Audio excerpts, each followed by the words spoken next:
ಹೆಬ್ಬೂರಿನಲ್ಲಿ ದಿನೇ ದಿನೇ ಹೆಚ್ಚಾಗ್ತಾ ಇದೆ ಪಾರ್ಕಿಂಗ್ ಪ್ರಾಬ್ಲಮ್.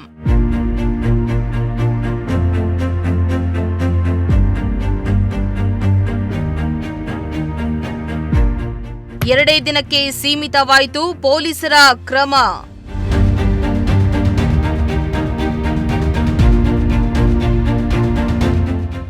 ಎಸ್ಪಿ ಹೆಬ್ಬೂರಿಗೆ ಭೇಟಿ ನೀಡಿದ್ದ ದಿನದಂದು ಪಾರ್ಕಿಂಗ್ ಸಮಸ್ಯೆ ಕಾಣಿಸಲಿಲ್ಲ.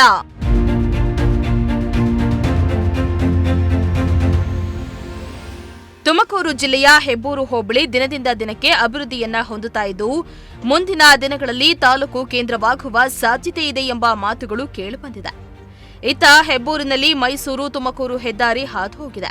ಇದರಿಂದ ನಿತ್ಯ ಹೆಬ್ಬೂರು ಮಾರ್ಗವಾಗಿ ಸಾವಿರಾರು ವಾಹನಗಳು ಸಂಚಾರ ಮಾಡ್ತಾ ಇದ್ದು ಪಾರ್ಕಿಂಗ್ ಸಮಸ್ಯೆ ಹೆಚ್ಚಾಗಿದ್ದು ಅಪಘಾತಗಳು ಸಂಭವಿಸುತ್ತವೆ.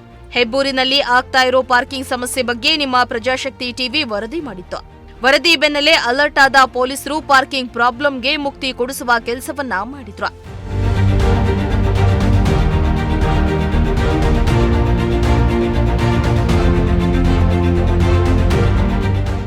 ಎಸ್, ಪ್ರಜಾಶಕ್ತಿ ಟಿವಿಯಲ್ಲಿ ಹೆಬ್ಬೂರಿನ ಪಾರ್ಕಿಂಗ್ ಸಮಸ್ಯೆ ಬಗ್ಗೆ ವರದಿ ಮಾಡುವ ಮೂಲಕ ಅಧಿಕಾರಿಗಳನ್ನ ಎಚ್ಚರಿಸುವ ಕೆಲಸವನ್ನ ಮಾಡಲಾಗಿತ್ತು.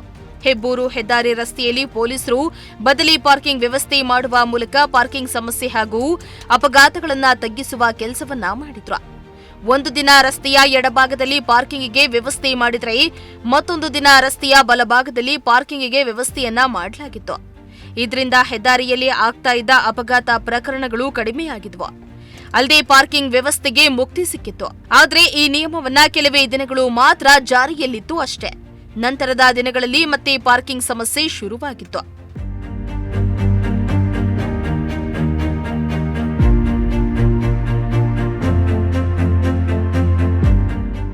ಇನ್ನು ರಸ್ತೆಯಲ್ಲಿ ಎಲ್ಲಂದ್ರಲ್ಲಿ ಗಾಡಿಗಳನ್ನ ನಿಲ್ಲಿಸಿ ಹೋಗ್ತಾ ಇದ್ರೂ ಕೂಡ ಪೊಲೀಸರು ಕ್ರಮ ಮಾತ್ರ ತೆಗೆದುಕೊಳ್ತಾ ಇರಲಿಲ್ಲ. ಒಂದ್ ಕಡೆ ವಾಹನ ಸವಾರರು ಬೇಜವಾಬ್ದಾರಿಯಾಗಿ ಗಾಡಿಗಳನ್ನ ನಿಲ್ಲಿಸಿ ಹೋಗ್ತಾ ಇದ್ರೆ, ಇತ್ತ ಹೆಬ್ಬೂರು ಬಸ್ ನಿಲ್ದಾಣದ ಬಳಿಯೇ ಪೊಲೀಸ್ ಠಾಣೆ ಇದ್ರೂ ಕೂಡ ಪೊಲೀಸರು ಯಾವುದೇ ಕ್ರಮ ಮಾತ್ರ ಕೈಗೊಳ್ತಾ ಇರಲಿಲ್ಲ.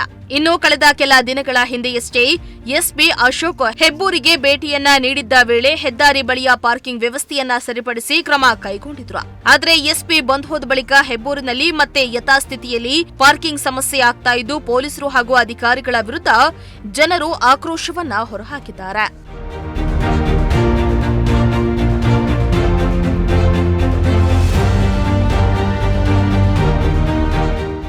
ಇನ್ನು ಹೆಬ್ಬೂರು ಹೆದ್ದಾರಿ ಬಳಿಯ ರಸ್ತೆಯಲ್ಲಿ ಎಲ್ಲಂದ್ರಲ್ಲಿ ಗಾಡಿಗಳನ್ನ ಪಾರ್ಕಿಂಗ್ ಮಾಡಿದ್ದು ಸಾಕಷ್ಟು ಅಪಘಾತಗಳು ಸಂಭವಿಸ್ತಾ ಇವೆ. ಅಲ್ಲದೆ ಬೇರೆ ವಾಹನಗಳ ಸಂಚಾರಕ್ಕೂ ಅಡ್ಡಿಯಾಗ್ತಾ ಇದ್ದು ಇನ್ನಾದರೂ ಪೊಲೀಸರು ಪಾರ್ಕಿಂಗ್ ವ್ಯವಸ್ಥೆಯನ್ನ ಸರಿಪಡಿಸಬೇಕಾಗಿದೆ.